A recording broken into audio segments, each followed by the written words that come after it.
Қарлыкеш достар, Қырғыз еліне айтқым келетіні, енді біз қазақ-қырғыз бір туған деп айтамыз ғой.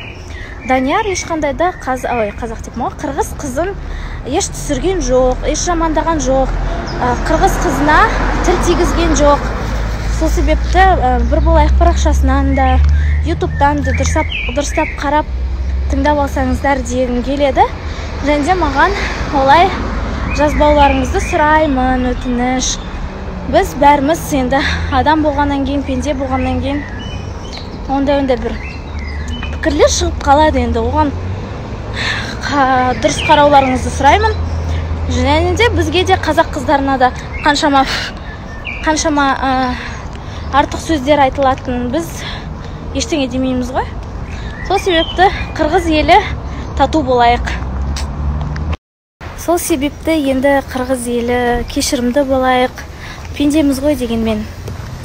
Тем более, Құдай қаласа Қырғызстанға барамыз, көрсеміз, бет жылыспаймыз.